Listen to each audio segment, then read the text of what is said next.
I begin tonight by recognising the significance of this tribunal to Julian and his family. It is also very timely, as we have reached a critical point in history for press freedom and for all human rights intertwined with it. Julian once said, quote, "I understood this a few years ago, and my view became that we should understand that Australia is a part of the US. It is part of this English-speaking Christian empire, the centre of gravity of which is the United States, the second centre of which is the UK, and Australia is a suburb in that arrangement, and therefore we shouldn't go. It's completely hopeless, it's completely lost. We can't control the big regulatory structure which we're involved in terms of strategic alliances and mass surveillance and so on. No, we just have to understand that our capital is Washington. The capital of Australia is DC. That's the reality. So when we're engaging in campaigns, just engage directly with DC, because that's where the decisions are made. And that's what I do, and that's what WikiLeaks does. We engage directly with DC, we engage directly with Washington, and that's what Australians should do," close quotes. That is to say, our relationship with the United States has long ceased to be an alliance as opposed to an amalgamation with an inferior status.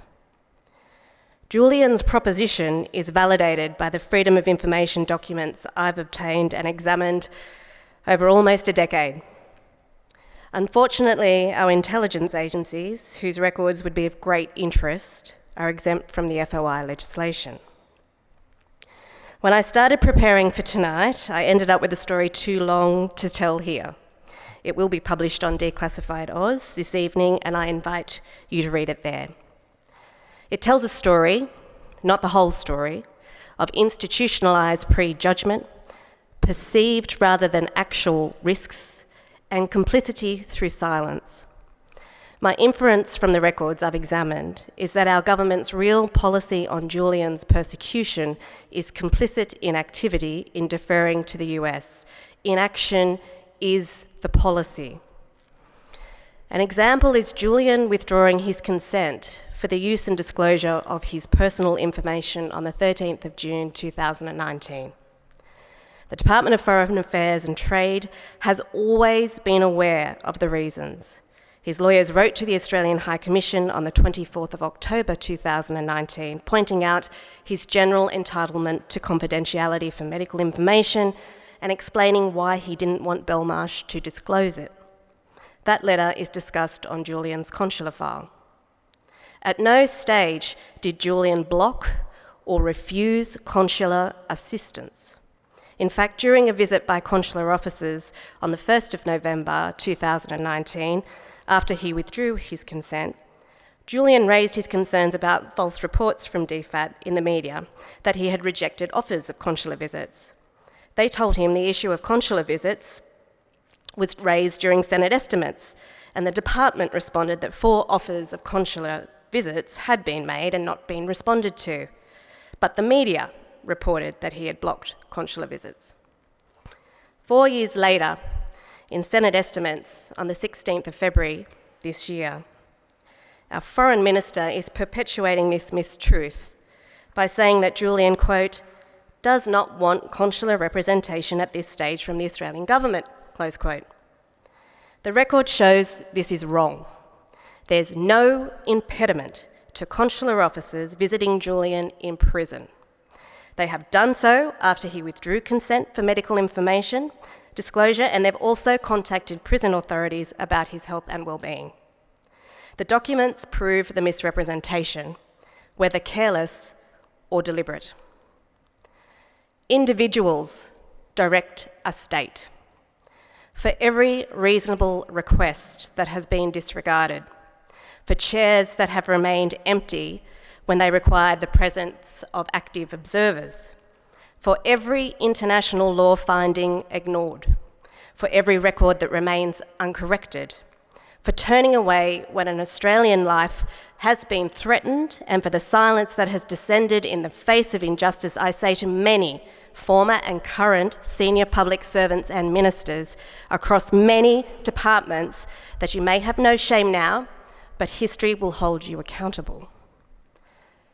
Dealing with Julian's case, his very life, through the prism of international policy considerations and strategic alliances, rather than objective considerations of truth, justice, and actual circumstances, is what the FOI documents suggest. And it's a continuing institutionalised mistake. A primary precept of good government is justice for its citizens. But because our government has ignored every injustice in his case, injustice now threatens us all, with a precedent whereby the US can seek to capture by any means, incarcerate and extradite anyone, including journalists or publishers, of any nationality from most places in the world for disclosing shockingly reprehensible US secrets. By courageously publishing the truth, Julian terrified with the threat of personal responsibility and accountability those who had been operating beyond reach. He knew they'd come for him, we knew they'd come for him, and they did. It's not a hard story to understand. Julian is a moral innovator. He made moral gains which had an immense effect on human life. He did what lay in his power to make people less cruel to others and was rewarded with nothing but personal pain. Posterity will pay Julian the highest honour for putting into the world the things that we most value: truth, transparency, and justice. History will look back on Julian as a particularly important person, and on his persecution, the details of which undoubtedly will be further filled out over time and preserved forever as an appalling politico-legal abomination. Harking back to Julian's own observations about the real international hierarchy, the way forward is in Washington, not Canberra. Mr. Albanese Goes to Washington could and should be the story of an Australian Prime Minister quietly but resolutely standing up for truth and fairness and the rights of a citizen and securing his release, the release of a person who, far from being a criminal, has put his life on the line for those same values for the benefit of people the world over. Thank you very much.